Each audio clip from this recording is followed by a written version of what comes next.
जिन भाई बहनों की समझ में आ जाए, जो ठीक तरीक़ा से सुनते हैं, तो उनका जीवन सार्थक हो जाता है।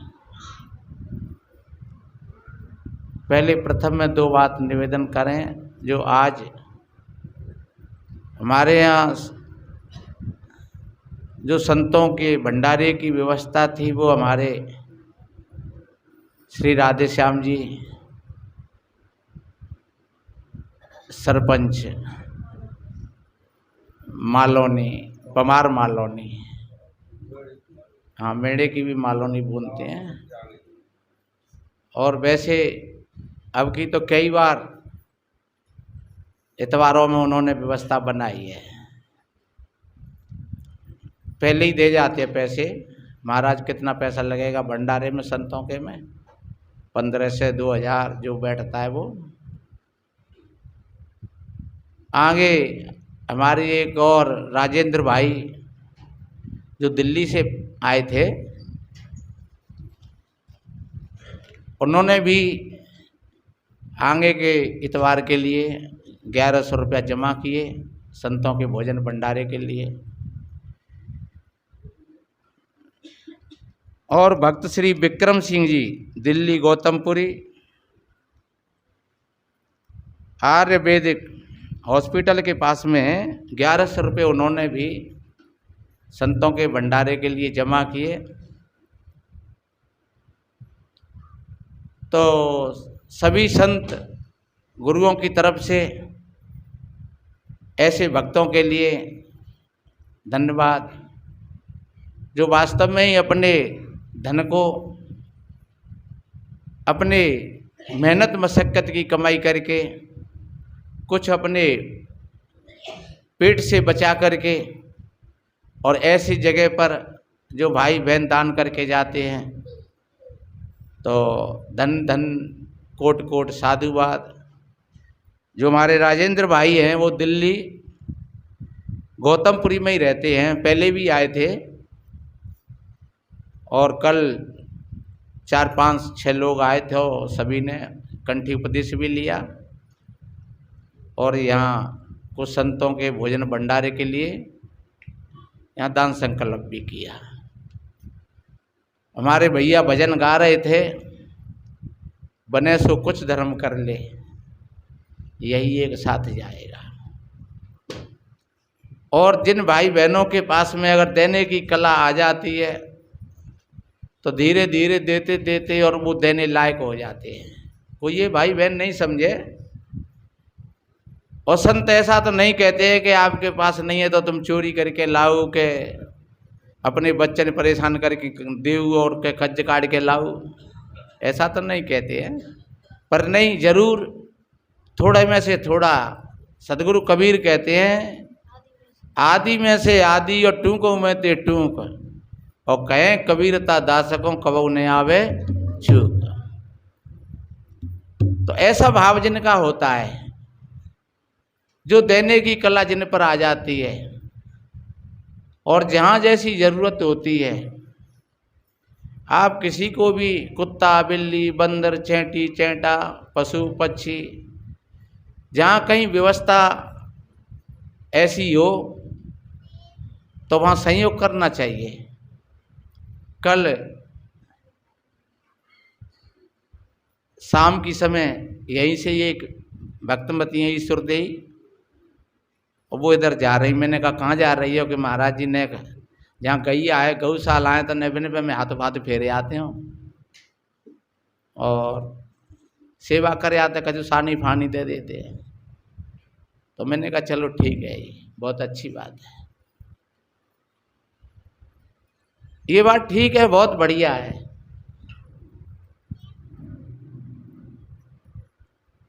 मैंने कहा फिर उन गाय का दूध कौन निकालता है? कि वो तो भाई वो मेहनत निकालते होंगे, वो ही पीते खाते होंगे।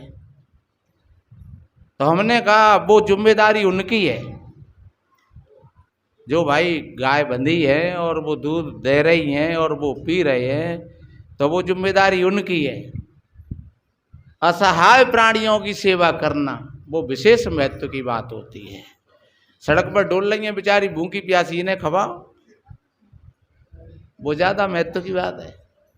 और काऊ के द्वार बंधी है और वो दूध पिए और भाई हम सानी दे के आवे, तो फिर बाऊ यूँ लगेगी कि चलो भैया ये तो बड़े मजे की बात है, हम दूध पी रहे हैं, सानी को गोद दे रहे हो, भूस को गोद दे जा रहे है। जहाँ कहीं हो सेवा का काम, जहाँ असहाय प्राणी हो, जहाँ कोई व्यवस्था कमजोर हो, वहाँ जरूर हाथ बटाना चाहिए।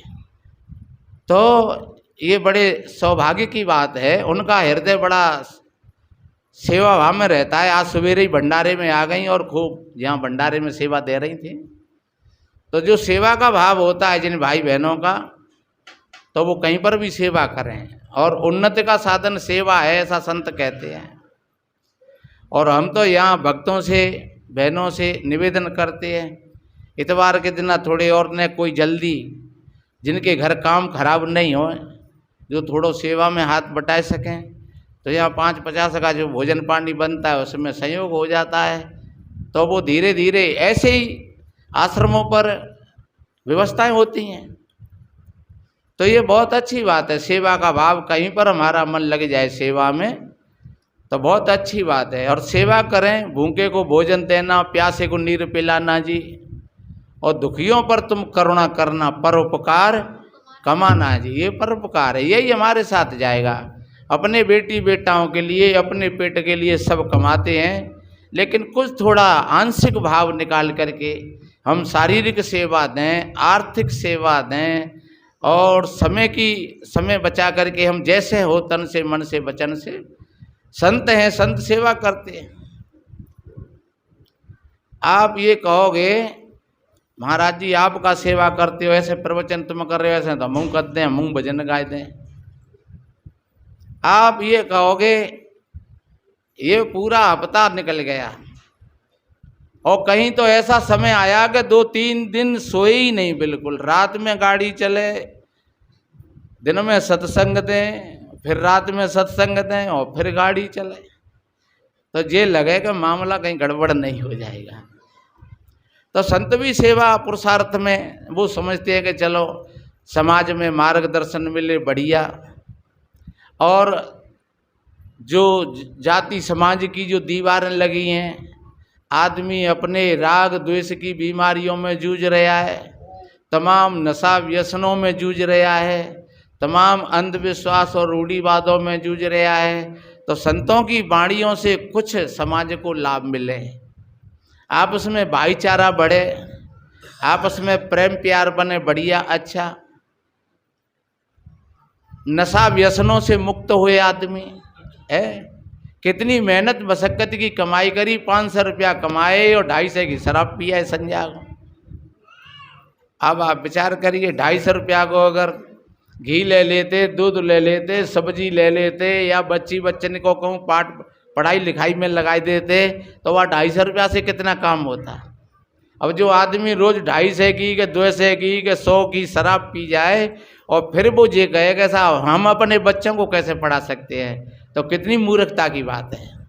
जो रोज की 100 रुपया को नशा कर जाते हैं, गुटखा खा जाते हैं, बीड़ी पी जाते हैं और नाना तरह के नशा व्यसनों में ख़त्म कर देते हैं, और फिर जियो के साहब हम तो गरीब हैं। तो तुम गरीब हो, गरीब नहीं हो, तुमने अपनी अक्ल को कहीं ताले में बंद करके और चाबी फेंक दी है दौड़ी, तो अपनी बुद्धि से तुम काम ही नहीं लेते हो। संत महात्मा कहते हैं, समझाते हैं कि भैया ये नशा ये नाश कर देगा, ये नशा नाश कर देगा। नशा का अर्थ ही नाश है, चाहे छोटा हो चाहे बड़ा हो। बीड़ी सिगरेट तम्बाकू गुटखा गोंड मोर शराब अंडा मांस, ये सारी चीज़ें हमारे शरीर को भी नष्ट करती हैं, हमारी बुद्धि को भी नष्ट करती हैं और हमारे पैसे को भी नष्ट करती हैं। बताओ कहीं कौन सी जगह पर ये काम अच्छा हो रहा है। जो समाज में जाति समाज की दीवार लगी है, कौन सा भला हो रहा है इससे। जहाँ कहते हैं भैया वो फलानी समाज को, फलानी जाति को, वो फलानी जाति को है, कौन सी भलाई हो रही है इससे। हम ये मान लें कि सभी हम भाई भाई हैं, सभी कंधा से कंधा लगा करके चले, तो कितने प्रेम प्यार का जीवन बने, अच्छा बने, एक एक की सहायता करे, एक एक का सहयोग करे। तो सज्जनों, सत्संग इसी का नाम है। सत्संग से आदमी का जीवन बदल जाता है, सत्संग से समता आती है।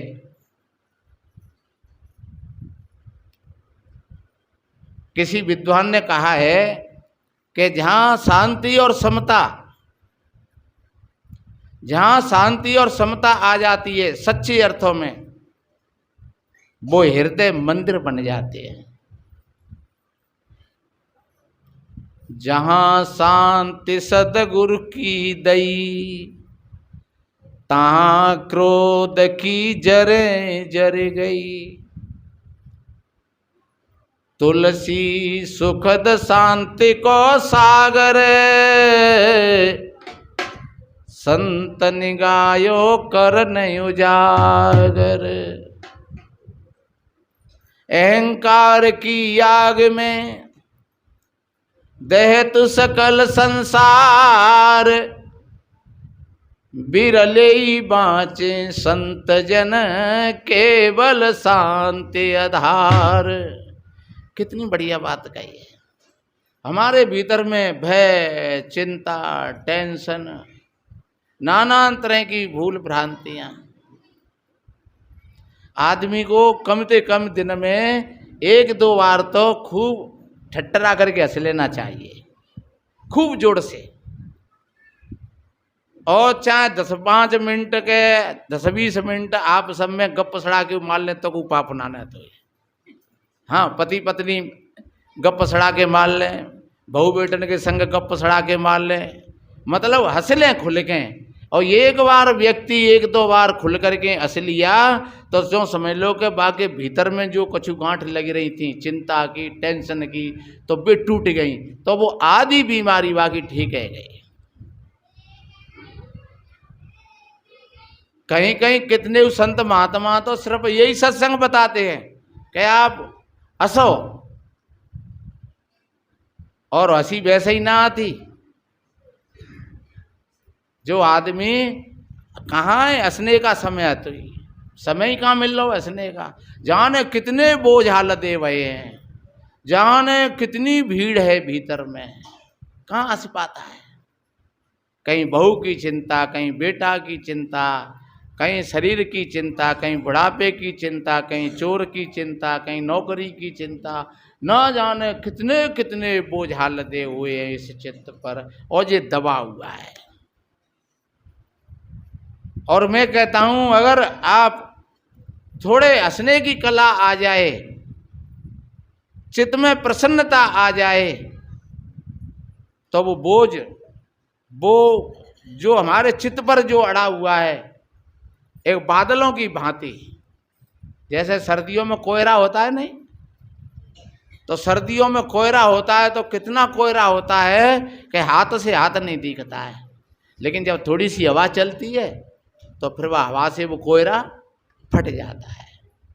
पानी पर खाई होती है, लेकिन जब वहाँ में डीप मार दो तो हट जाती है और थोड़ी देर में फिर घेर लेती है। यही दशा हो जाती है हमारे चित्त की। काई ढाके नीर को जल नाय दिखाई, पर पवन चले ढह जाए रे निर्मल हो जाए। गुरु के चरण चित लाई और भूलो मत भाई, गुरु के चरण चित लाई और भूलो मत भाई। मैल बिगाड़े यारसी, मैल बिगाड़े यारसी, मुख नाय दिखाई, अरे मंजन करके देख ले तेरो रूप दिखाई। कितनी बढ़िया बात कही है भैया। ये अपने मन रूपी शीशा को थोड़ा मांझ करके देखो गहराई से। जब देखोगे गहराई से तो तुम्हारे भीतर में कुछ नहीं, जो अभी साध्वी किरण बोल रही कि सपने सोया मानवा और खोली जो देखे नैन, जीव पड़ा बहु लूट में। ना कछु लेनन दे। ये लूट हो रही है वैसे ही। एक तो रात का सपना होता है और ये जीवन का भी सपना ही है। जब आंख खोल करके देखो तो कुछ नहीं है, कुछ पास में नहीं रहता है। चलो ठीक है, आंख खोल के मन देखो, पर एक बात मैं तुमसे पूछूं, जब तुम गहरी नींद में सो जाते हो तब कछु रहता है का?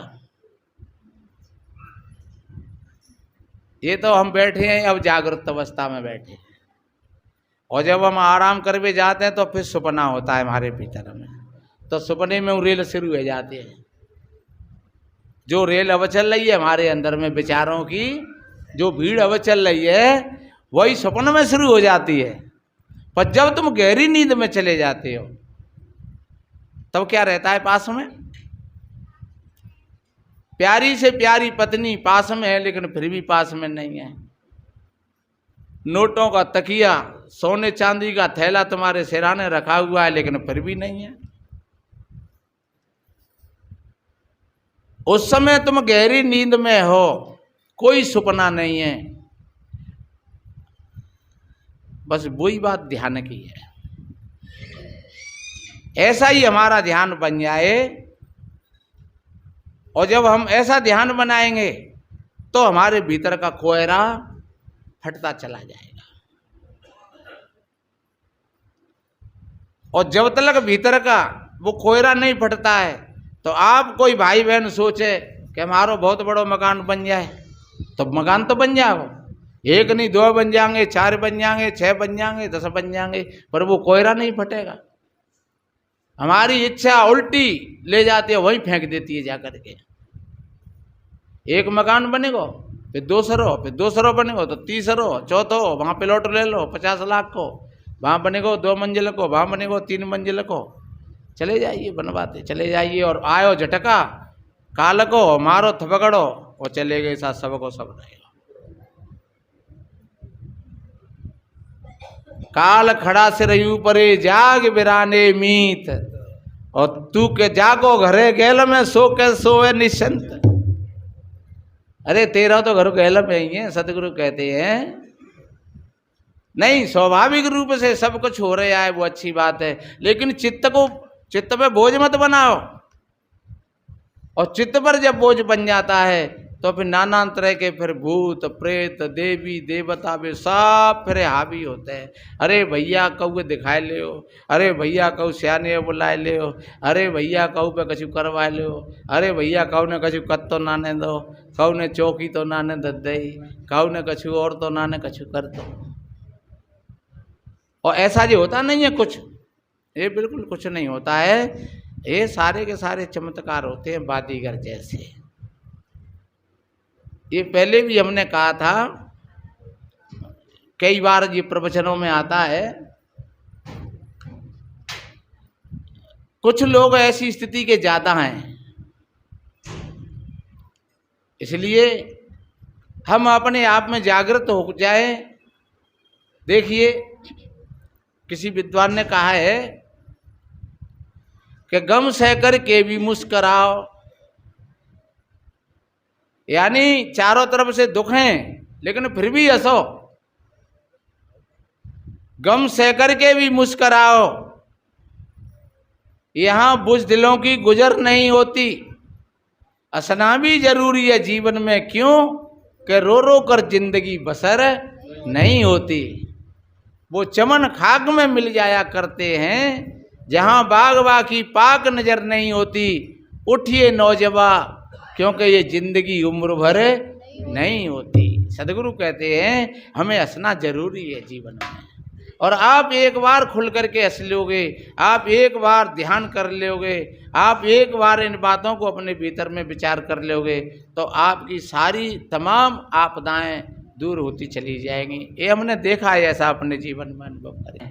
तो हम शाम सवेरे बैठ करके बढ़िया, पहले तो हम जो मैंने कहा था कि अपने जीवन को ऐसा हंसमुख बनाए, खूब बढ़िया हम जब तब गप सड़ा के मार लें, खूब बहू बेटन में हंस ले, जहाँ बराबर के मित्र हों वहाँ बैठ ले हंस ले, और अपने चित्त को निर्बोझ बनाएं।